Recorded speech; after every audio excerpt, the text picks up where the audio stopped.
If you want to understand Marvel's rise in Hollywood, you have to go back to 2002. That's when Spider-Man hit theaters, directed by Sam Raimi and starring Tobey Maguire. The movie was massive. It made over $800 million at the box office and showed studios that superhero movies could work in theaters. Before that, comic book movies were very hit or miss. Some worked, some didn't. But Spider-Man showed that Marvel characters could make for huge blockbuster franchises. Then came Spider-Man 2. The sequel was even better. It's still widely seen as one of the best superhero movies ever made. But at the time, Marvel didn't actually control most of its biggest heroes. The movie rights were spread across different studios. Characters were scattered across different companies around Hollywood. Because of that, Marvel couldn't build one big connected universe yet. That finally changed in 2008 with Iron Man. The movie introduced Tony Stark, played by Robert Downey Jr., and it ended up becoming something much bigger than anyone expected. It kicked off the Marvel Cinematic Universe, aka the MCU. For the first time, Marvel began connecting its characters across multiple films. Over the next decade, the MCU grew into the biggest franchise in Hollywood. Characters became global icons and each movie built towards one massive story. That story finally reached its peak in 2019 with Avengers Endgame. It felt like the perfect ending. But after that, Marvel tried to keep the machine going,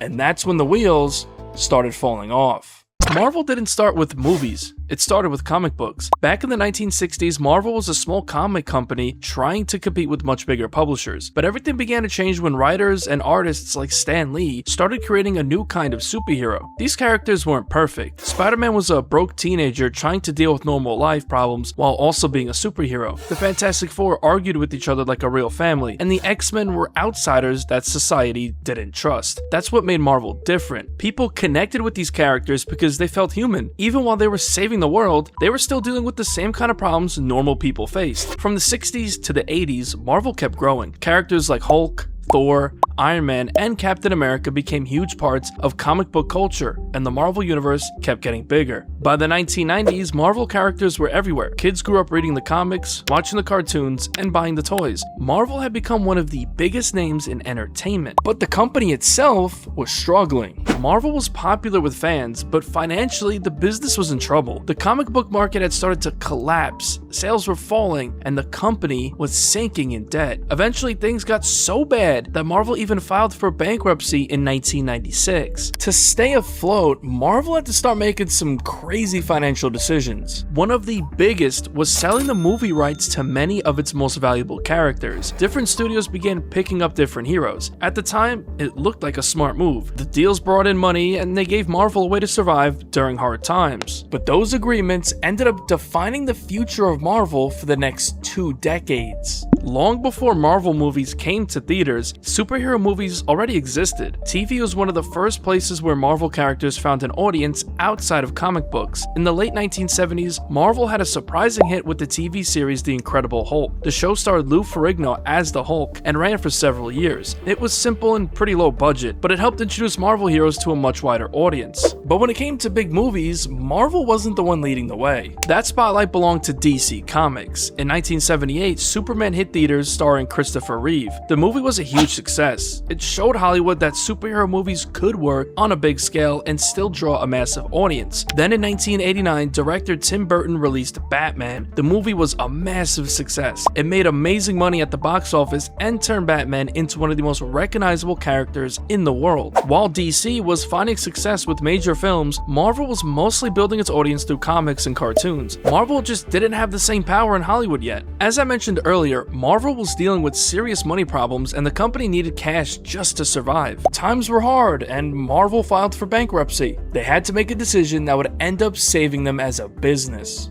Marvel started selling the movie rights to many of its biggest characters, the biggest being Spider-Man, who was acquired by Sony Pictures. At the time, studios didn't see superhero films as guaranteed hits, and it still felt like a risky move. Because of that, these deals didn't seem like a major turning point, but those studios would be proven completely wrong. In 2000, Fox released X-Men. The film starred Hugh Jackman as Wolverine and quickly became a big success. The success of X-Men definitely caught Hollywood's attention. Studios started started looking at comic book characters differently, and interest in making superhero movies was suddenly rising. Around the same time, Sony had been trying to make a Spider-Man movie for years. The character was one of the most popular heroes in comics, and one of the most recognizable names in Marvel. But the movie kept getting stuck in development problems. Eventually, Sony decided to finally push the project forward. The studio hired Sam Raimi to direct the film. Raimi had been a fan of Spider-Man for years, and he wanted the movie to feel like the original comics that people grew up reading. Sony then began putting the cast together. Tobey Maguire was chosen to play Peter Parker, and Willem Dafoe was cast as the Green Goblin. Sony had a big budget for this project. They wanted the film to feel worthy of a major blockbuster release. When Spider-Man was released on May 3rd, 2002, it exploded right away. The movie became the first film ever to make $100 million in a single weekend. This changed the way studios looked at superhero movies. For years, studios had treated comic book films as risky projects. After Spider-Man, they started seeing something else. They started seeing the gold mine that was in front of them. The movie quickly turned into a cultural event. Spider-Man was everywhere. Kids were buying the toys, and video games were being made. Posters and advertisements were all over the place. Spider-Man had one of the coolest promo runs ever. Spider-Man Pop-Tarts went platinum in households. The story of the movie follows Peter Parker, a quiet high school student living in Queens with his Aunt May and Uncle Ben. Peter is awkward and broke. He spends most of his time trying to stay out of trouble. At school, he's constantly bullied by Flash Thompson, while he has a crush on the girl next door, Mary Jane Watson. One day, Peter's class takes a high school trip to a science lab where genetically modified spiders are being studied. One of the spiders ends up escaping the exhibit and ends up biting Peter. Overnight, Peter begins noticing strange things happening to his body. His vision improves to where he no longer needs glasses, his strength increases, and he becomes faster and more agile. One of the most famous scenes in the movie is when Peter wakes up and realizes his body completely changed. At school, Peter accidentally discovers he can stick to walls. In the cafeteria scene, he catches MJ's tray as she slips. This became one of the most recognizable scenes in the movie. As Peter keeps testing his powers, he realizes he can shoot webs and swing across buildings. At the same time, the villain arc is being established. Norman Osborn, played by Willem Dafoe, is a scientist running a company called Oscorp. When his company starts losing money, Norman tests an experimental performance drug on himself. The drug gives him super strength but also drives him insane. Norman Osborn begins his transformation into the Green Goblin. While Norman is changing, Peter's still trying to figure out what to do with his new powers. At first, he decides to use them to make some money. He enters a wrestling match. Peter ends up winning the fight, but when he goes to collect the prize money, the promoter refuses to pay what he promised. Later, a robber ends up running past Peter while escaping the building. Angry about being cheated out of his prize money, Peter chooses not to stop the robber. That single decision leads to the most important moment in the entire story. Not long after, that same robber confronts Uncle Ben and shoots him dead. Peter chases after the criminal. When he finally catches up to him, he realizes something. The man who killed Uncle Ben is the same robber he chose not to stop earlier. The moment forces Peter to face the consequences of his actions. It also brings back the lesson Uncle Ben had been trying to teach him. With great power comes great responsibility. That moment is what truly turns Peter into Spider-Man. From there, Spider-Man starts protecting New York. The movie shows him stopping criminals and swinging through the city, becoming some of the most iconic visuals of the early 2000s. But the biggest battle comes when the Green Goblin reveals himself. One of the most famous scenes in the movie happens during the Times Square attack. The Green Goblin throws bombs and attacks a festival while Spider-Man tries to stop him. One of the most intense scenes of Green Goblin's reign of terror is when the Green Goblin kidnaps MJ and a tram full of children on the Queensboro Bridge. Green Goblin forces Spider-Man to make a choice: save MJ or save the kids. Spider-Man manages to save both, and the people of New York start throwing things at the Green Goblin to defend Spider-Man. The city was now on Spider-Man's side, sharing a common enemy in the Green Goblin. The final fight happens in an abandoned building. In the end, Norman Osborn accidentally Ks himself with his own glider while trying to trick Peter. The movie ends with Peter at Uncle Ben's grave. MJ tells Peter she loves him, but Peter walks away because he knows being Spider-Man means putting others before himself. Then the movie ends with Spider-Man swinging across New York while Peter repeats Uncle Ben's lesson about responsibility. This movie single-handedly proved that superhero movies weren't just for comic fans anymore. They were about to become the biggest thing in the movie industry. But the bad part was that Marvel themselves weren't the ones raking in all the money.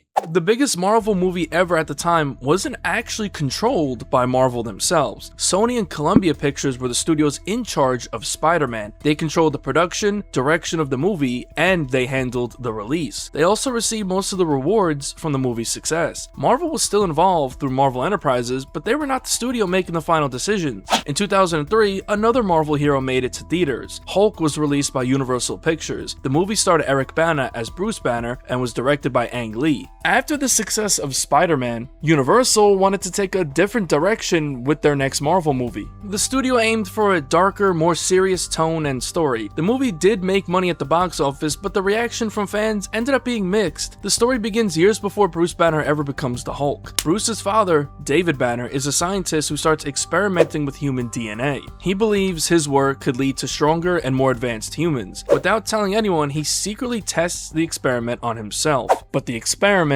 goes wrong. Over time, David begins showing signs of mental instability and violent behavior. His actions become more unpredictable and the situation keeps getting worse. When the government finally discovers his illegal experiments, they step in and shut down his research. Things reach a breaking point during an argument at home. During the confrontation, David ends up killing Bruce's mother. After that, he is arrested and Bruce is taken away from his family. He is placed with more stable parents. Bruce grows up without knowing the full truth about what happened to his parents. Years later, Bruce becomes a scientist himself. He works at a research lab studying gamma radiation. At the lab, he works with Betty Ross, a scientist he used to date. Betty's father, General Thaddeus Ross, is a military general who keeps a very close watch on Bruce's work. Then one day, an experiment in the lab goes wrong. A dangerous surge of energy begins building inside the gamma radiation machine. Bruce jumps in front of the machine to protect his co-worker. He is hit with a massive burst of gamma radiation. Under normal circumstances, the radiation should have killed him. Instead, Bruce survives. But soon after, strange things start happening to him. Bruce begins having blackouts where he can't remember what happened. Whenever he becomes angry or stressed, he transforms into the Hulk, a giant green superhuman creature with incredible strength. The first time the Hulk finally appears is when Bruce gets angry in the lab and destroys the entire facility. Soon the military finds out and begins hunting him down. One of the first major action scenes happens in the desert when the Hulk escapes from a military base. Tanks and helicopters chase him, but Hulk easily destroys everything in his path. As the story continues, Bruce slowly begins learning more about his past. He discovers the truth about his childhood and the experiments his father carried out years later. Eventually, David Banner returns. He reveals that Bruce's powers are connected to the DNA experiments David performed long ago. The gamma radiation didn't create the Hulk out of nowhere. It just activated something that had already been inside Bruce. After that, the movie begins building toward the final conflict between Bruce and his father. David becomes obsessed with Bruce's power. He studies it, and he eventually decides he wants that power for himself. His obsession pushes the story toward a final confrontation between the two of them. The movie ends with a weird battle. David absorbs massive amounts of energy and becomes Absorbing Man. He starts absorbing things like electricity. At the same time, Bruce transforms into the Hulk. The two fight during a huge storm, with David Banner becoming this giant cloud of memories, I guess. In the end, David gets killed and Bruce survives. After everything that happens, Bruce decides he can't live a normal life anymore. He leaves society and hides in remote areas so he doesn't hurt anyone. The final scene shows Bruce living far away from civilization, trying to control the Hulk inside him. As a kid, this confused the hell out of me. As I said earlier, the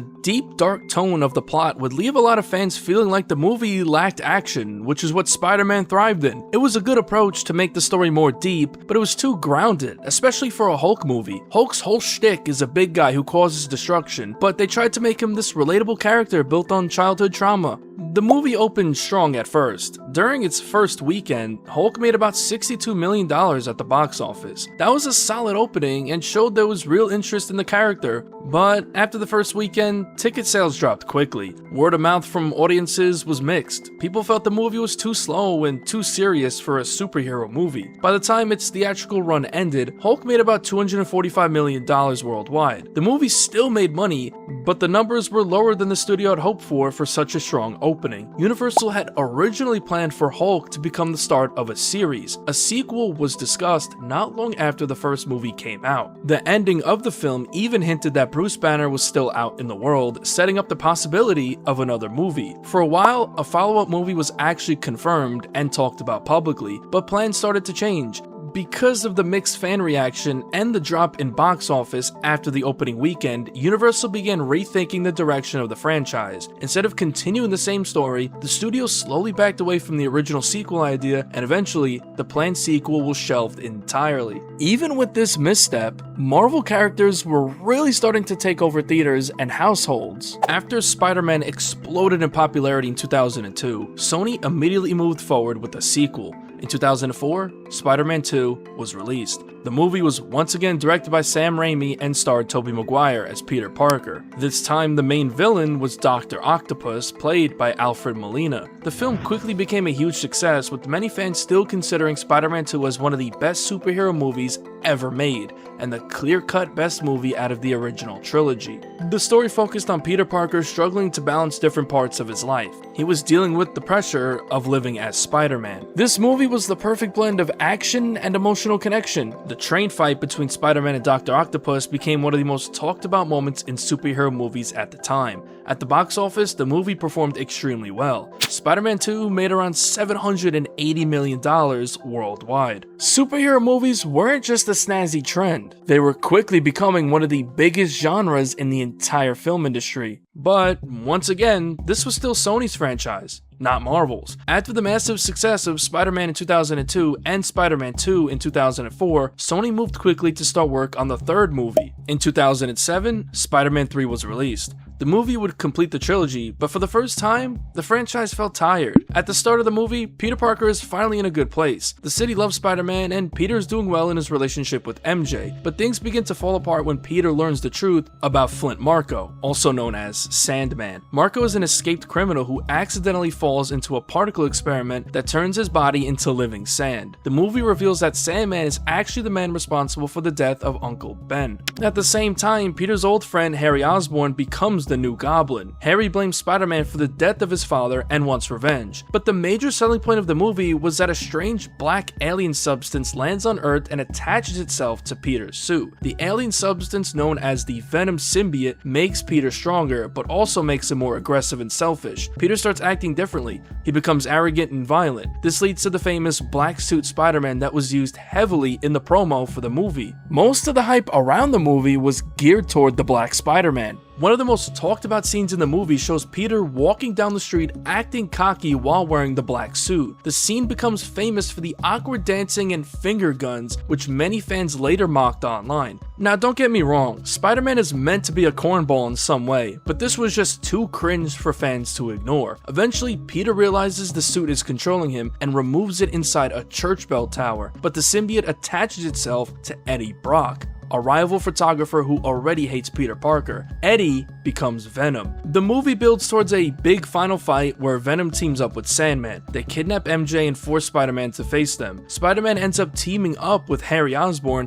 who finally realizes Peter wasn't responsible for his father's death. The final fight happens at a construction site where Spider-Man, Harry, Venom, and Sandman all battle. In the end, Harry sacrifices himself to save Peter. Spider-Man defeats Venom using loud sound waves that weaken the symbiote. The symbiote is destroyed along with Eddie Brock. The movie ends on a quieter note with Peter and MJ trying to repair their relationship. After the movie released, it was faced with harsher criticism than the first two movies in the trilogy, with some even stating that it was the worst out of the three. One of the biggest complaints was the number of villains in the story. Instead of focusing on a single main villain the way Spider-Man 2 did with Dr. Octopus, the third movie tried to squeeze in several major characters at the same time. The film included Sandman, Venom, and New Goblin. With three different villains competing for screen time, the story began to feel lackluster, and the overall plot started to suffer as a result. Another issue fans pointed out was the tone of the movie. The black suit storyline was meant to be darker and more serious. It was supposed to show Peter struggling with anger and the influence of the symbiote, but some scenes pulled the movie in a completely different direction, like the scene I mentioned earlier where Peter walks down the street dancing and pointing his finger guns at people. Instead of feeling intense, the scene came across as awkward and cringe to many people. Many fans felt the movie lost the emotional connection situation that made the first two films so good. One of the biggest behind the scene issues involved Venom. Director Sam Raimi originally did not want Venom in the movie at all. Raimi preferred villains like Sandman and the Green Goblin because they had more emotional stories connected to Peter Parker. But Avi Arad, one of the producers at Marvel, pushed hard to include Venom. At the time, Venom was extremely popular with the younger comic fans, and the studio believed the character would help sell more tickets and merchandise. Sony eventually forced the character into the story. Because Venom was added late into development, the character ended up getting very little screen time and felt rushed. Many fans felt Venom deserved his own movie instead of being squeezed into an already crowded story. Spider-Man 3 still made a lot of money and became one of the highest grossing movies of 2007, but the reaction from fans was more mixed compared to the first two films. Many people felt the trilogy had ended on a weaker note. At this point, Marvel characters were everywhere in theaters, but Marvel itself wasn't controlling the movies, and that started bothering people inside the company. Instead of watching other studios make billions with Marvel characters, the company started thinking about something new.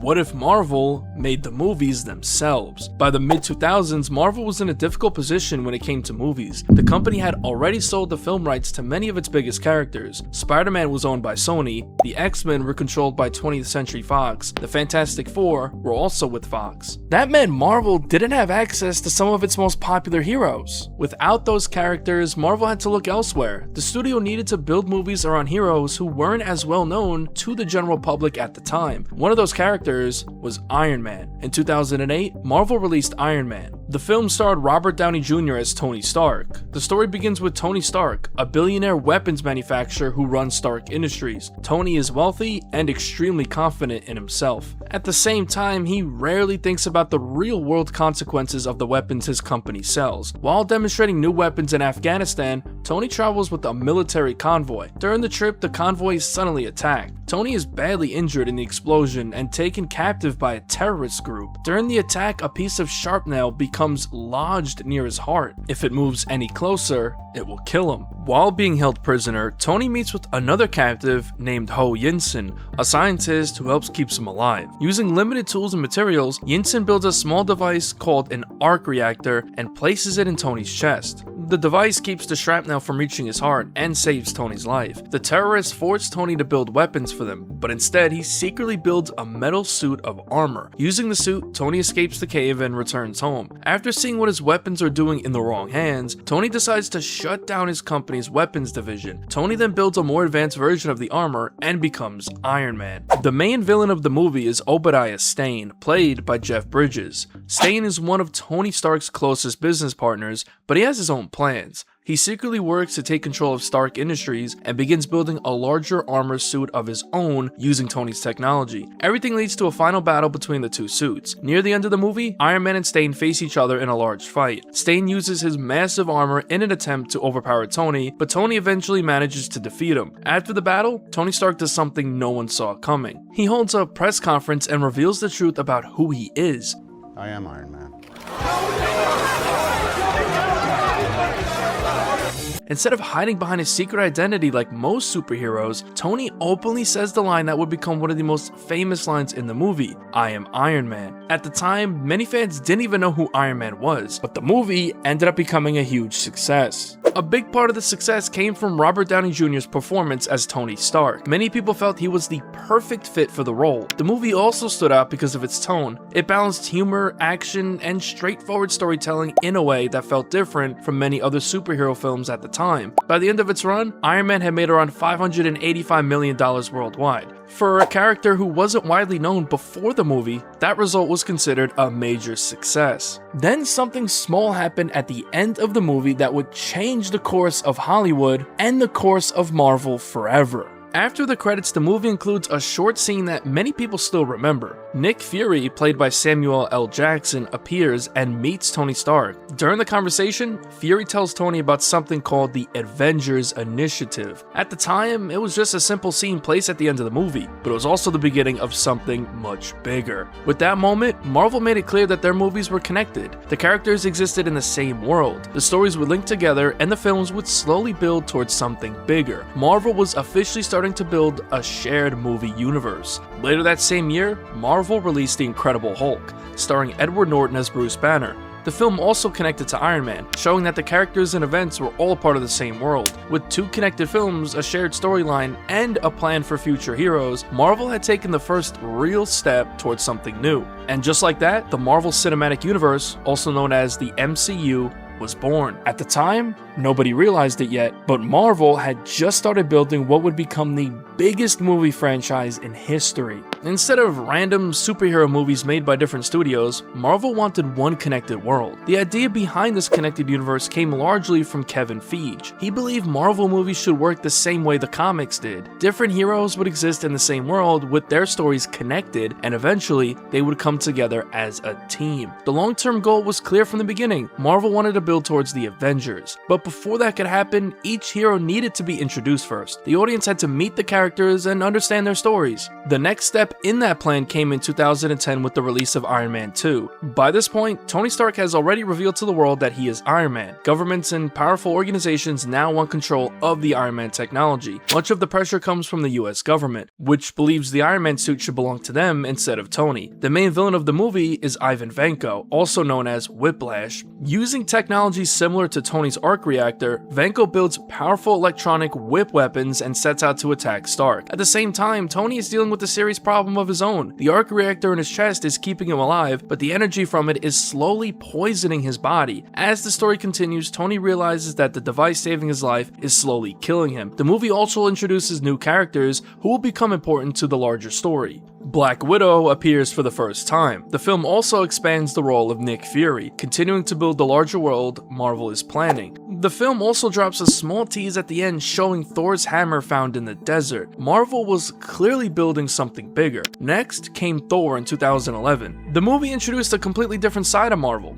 This time the story moved into the cosmic side of the universe. Thor is a powerful warrior from the realm of Asgard. After acting arrogantly and helping start a dangerous conflict, his father Odin decides to punish him. Odin banishes Thor to Earth and strips him of his powers. Without his strength or his hammer, Thor is forced to live as a normal man. While Thor struggles to understand his new situation, another problem begins to grow in Asgard. His brother Loki begins working towards his own goal. Loki wants power and begins trying to take the throne of Asgard for himself. As the story moves forward, Thor slowly learns the lesson his father wanted him to understand. He learns what it really means to be a hero. By the end of the movie, Thor regains his powers and returns to stop Loki. The story ends with Loki falling into space after their final confrontation. Loki would soon become one of the most important villains in the entire MCU. Later in 2011, Marvel released another important film, Captain America: The First Avenger. The story takes place during World War II. Steve Rogers, played by Chris Evans, begins as a small and physically weak young man. Despite that, he has a strong sense of duty and wants to serve his country in the army. Steve volunteers for a secret military experiment. The experiment transforms him into Captain America, turning him into a powerful super soldier. He fights the science group Hydra, led by Red Skull. The movie ends with Steve crashing a plane into the Arctic to stop a bomb attack. He is frozen in ice and wakes up in modern times decades later. This directly leads into the Avengers movie. In 2012, Marvel released the Avengers. For the first time, several major superheroes who had already appeared in their own movies were brought together in one big film. It was something audiences hadn't really seen before on this scale. Separate stories were now crossing over into one shared event. The team included Iron Man, Captain America, Thor, Hulk, Black Widow, and Hawkeye. The villain of the movie is Loki, who returns to Earth with a plan for revenge. This time, he isn't alone. Loki arrives with an alien army known as Chitauri and prepares to invade the planet. At first, the heroes struggle to work together. They all have different ways of doing things. The team constantly argues and clashes with each other. But as the threat grows, they eventually realize they have to work together.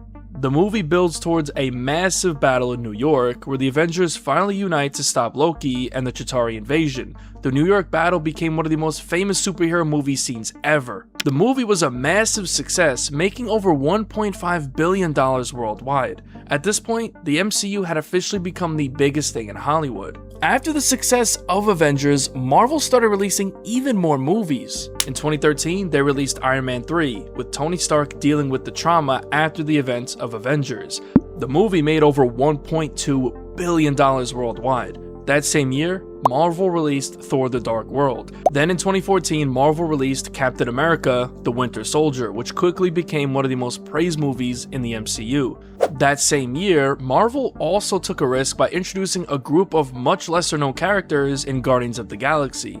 The team includes Star-Lord, Gamora, Drax, Rocket Raccoon, and Groot. The movie was funny and colorful and became a huge surprise hit. In 2015, Marvel released Avengers: Age of Ultron, the second Avengers movie. The movie brings the team back together after the events of the first Avengers movie. The Avengers attack a Hydra base in Eastern Europe. Inside the base, they find a powerful object called the Mind Stone. Two characters are also introduced during this attack: Scarlet Witch and Quicksilver. After one of their missions, Tony Stark and Bruce Banner begin studying the Mind Stone. While examining it, they discover something unexpected inside it, a powerful form of artificial intelligence. Tony secretly decides to use this technology to create a global defense system, something that could protect Earth from future alien threats like the invasion that happened in the first Avengers. This project eventually becomes Ultron. But the plan quickly goes wrong. Ultron becomes self-aware almost immediately, and once it starts thinking for itself, it comes to a dangerous conclusion. Ultron decides that humans are the real problem. In its mind, the best way to save the planet is to wipe humanity out. Ultron begins building an army of robots and starts preparing a massive attack. For most of the movie, the Avengers are trying to stop Ultron while also dealing with growing problems inside their camp. Trust starts to break down and the group struggles to stay united. Scarlet Witch also plays a major role. She uses her powers to manipulate the heroes' minds, force them to see visions of their biggest fears and possible futures. One of the biggest moments in the movie happens when Ultron creates a powerful new body for himself using the Mind Stone. The Avengers manage to stop him and instead bring the body to life as a new hero called Vision. Vision becomes one of the most powerful members of the team. The final battle takes place in the city of Sokovia. Ultron lifts the entire city into the sky with the plan of dropping it back to Earth like a giant meteor to wipe out humanity. The Avengers work together to stop him while also trying to evacuate the civilians in the city. During the battle, Quicksilver dies while saving Hawkeye and a child. In the end, the Avengers defeat Ultron and destroy his army. By the end of the movie, the Avengers team begins to change. New members join the group, including Scarlet Witch, Vision, Falcon, and War Machine. At the same time, some of the original members start to go their separate ways. When Avengers: Age of Ultron was released, it was a massive box office success. The film made over $1.4 billion worldwide. However, the reaction from fans was mixed compared to the first Avengers movie. Many people still enjoyed the big action scenes and the big team battles, but some critics felt the movie had too much going on. There were too many storylines happening at once. Another common criticism focused on the villain. Some fans felt Ultron wasn't as strong or memorable as Loki had been in the first Avengers movie. Even with those criticisms, the film was still a major success and proved that the MCU was only going up, and Marvel wasn't slowing down. The studio kept expanding the universe, introducing new characters and setting up even bigger stories for the future. During this time, Marvel continued expanding the MCU with several major films. Some of the most important releases included Captain America: Civil War, where the Avengers are divided and end up fighting each other; Doctor Strange, which introduced the magical side of the MCU; Black Panther, which became a huge cultural success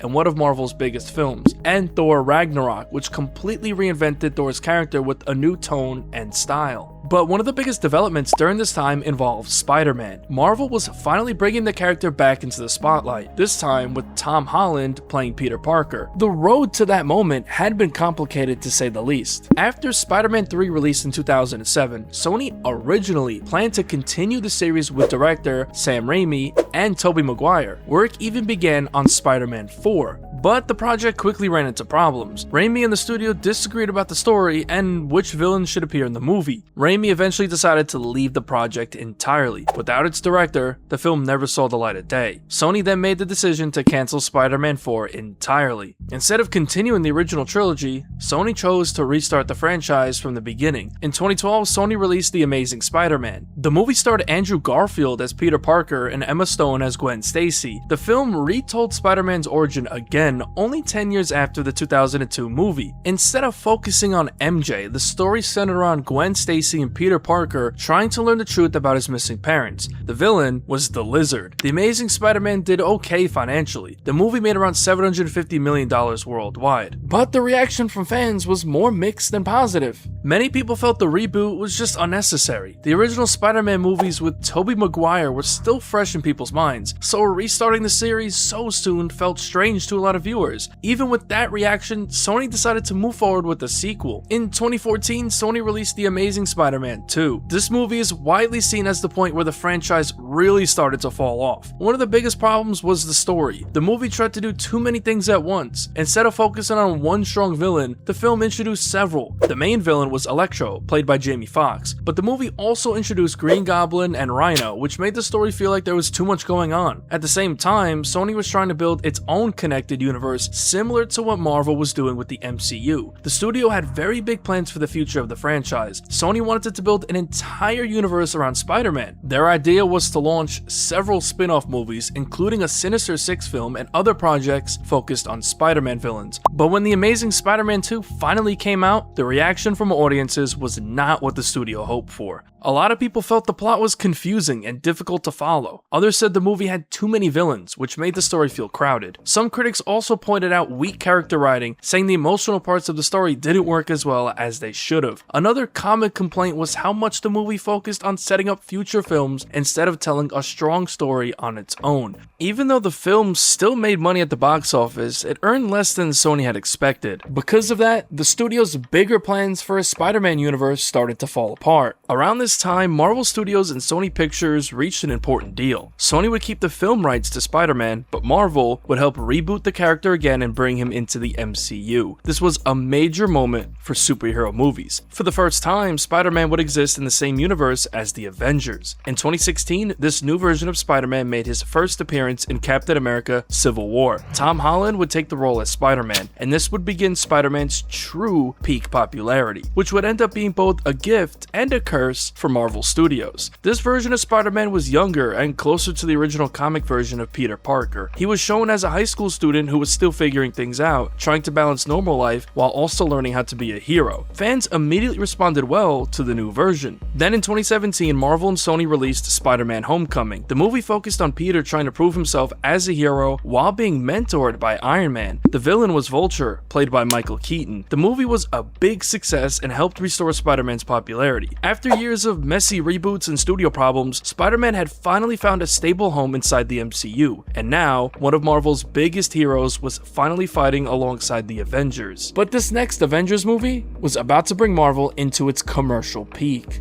In 2018, Marvel released Avengers: Infinity War. This movie was the result of 10 years of storytelling in the MCU. Almost every major hero introduced since Iron Man in 2008 appears in the film, bringing together characters from across the entire universe. At the center of the story is the villain, Thanos. Thanos believes the universe is becoming overcrowded and that resources will eventually run out. In his mind, the solution is simple. He plans to collect all 6 Infinity Stones and use them to wipe out half of all life in the universe. These stones had already been appearing in Marvel movies for years: Space Stone, Mind Stone, Reality Stone, Power Stone, Time Stone, and Soul Stone. If Thanos collects all 6 stones, he can place them into the Infinity Gauntlet and gain the power to control reality itself. The movie begins with Thanos already on the attack. He boards Thor's ship and kills Loki, immediately showing the stakes in this movie are much higher than in previous Marvel films. From there, the story splits into several groups of heroes, all trying to stop Thanos in different ways. Iron Man, Doctor Strange, and Spider-Man eventually end up confronting Thanos on another planet called Titan. At the same time, Captain America, Black Panther, Black Widow, and several others prepare to defend the Mind Stone in Wakanda. Another group, including Thor, sets out on a different mission. They travel to create a powerful new weapon called Stormbreaker, which Thor hopes will give them a chance to defeat Thanos. But throughout the movie, Thanos proves to be nearly unstoppable. One by one, he defeats the heroes he faces and slowly collects the Infinity Stones.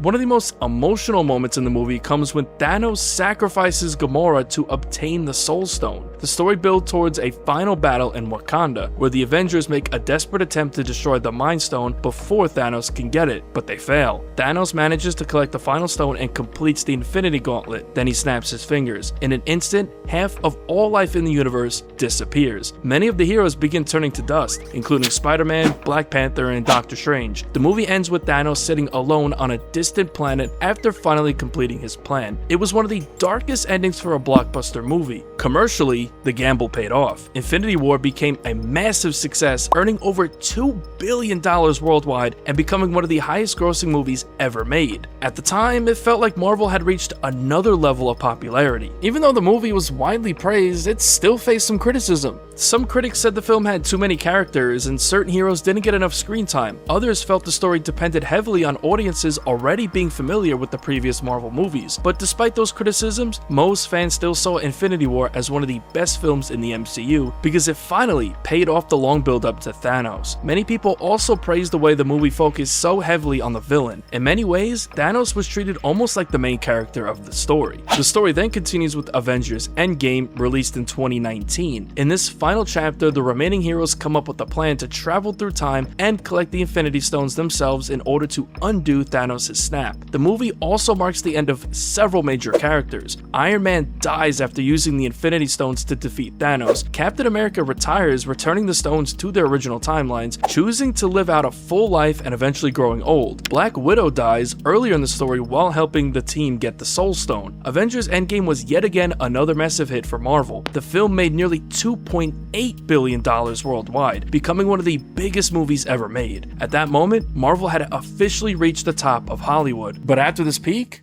things began to change. For more than a decade, Marvel's biggest success came from a small group of characters that audiences had grown attached to: Iron Man, Captain America, Thor, and Hulk. Each of these heroes had strong personalities and clear roles within the story. They were the foundation that the entire MCU was built on. But after Endgame, two of the biggest ones were gone. Iron Man had died and Captain America had stepped away. Marvel began trying to push newer characters into the spotlight, but many of them didn't connect with audiences in the same way the original heroes did. Marvel began introducing new heroes like Captain Marvel, Shang-Chi, and the characters from Eternals. But none of them immediately became the kind of major cultural icons that Iron Man or Captain America had been. Another major change happened after 2019. Before Endgame, Marvel usually released around 2 or 3 movies each year, but after that, the amount of content started to increase. Along with films, Marvel also began producing several TV shows for Disney+.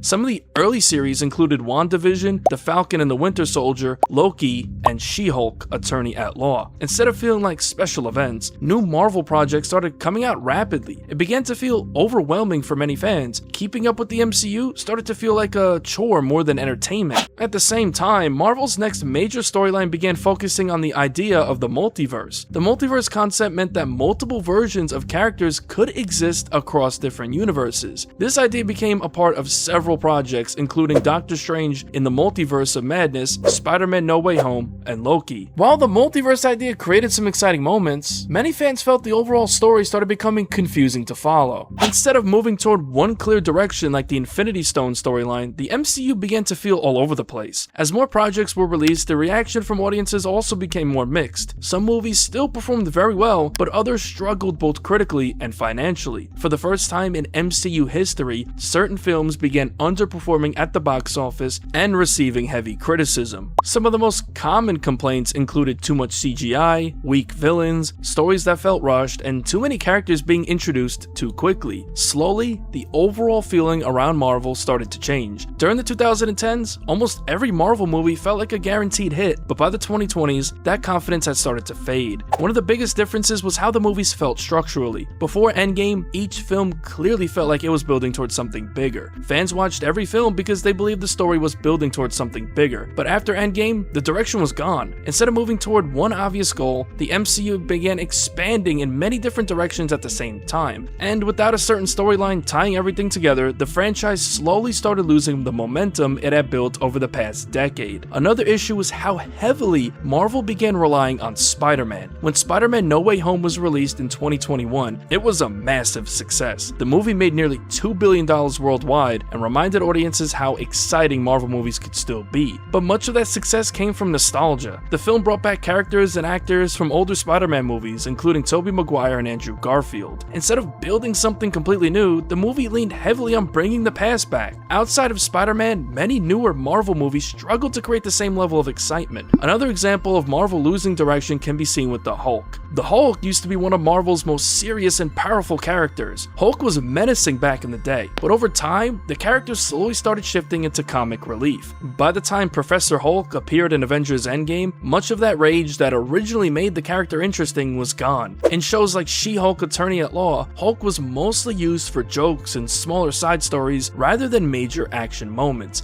Marvel never fully rebuilt Hulk as a central hero again. They made my boy Hulk a complete bitch. After the massive success of Spider-Man No Way Home in 2021, it became clear to both Marvel Studios and Sony Pictures that Spider-Man was still their most valuable hero. Because of that, the two studios quickly began planning the next chapter of Spider-Man's story. The next chapter is Spider-Man Brand New Day. The title Brand New Day comes from a known Spider-Man comic storyline. In that story, Peter Parker's life is essentially reset, forcing him to start over from scratch.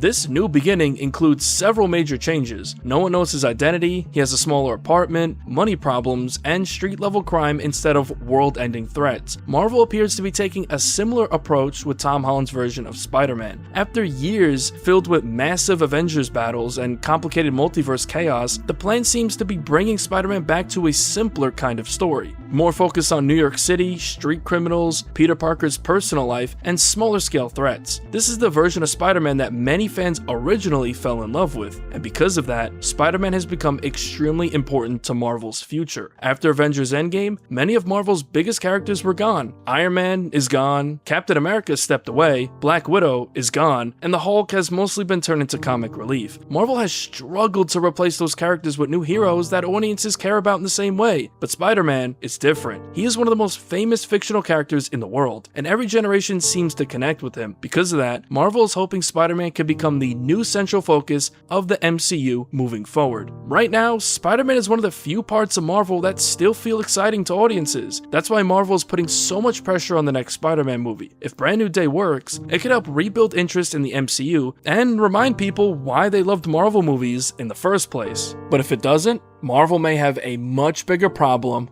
on their hands.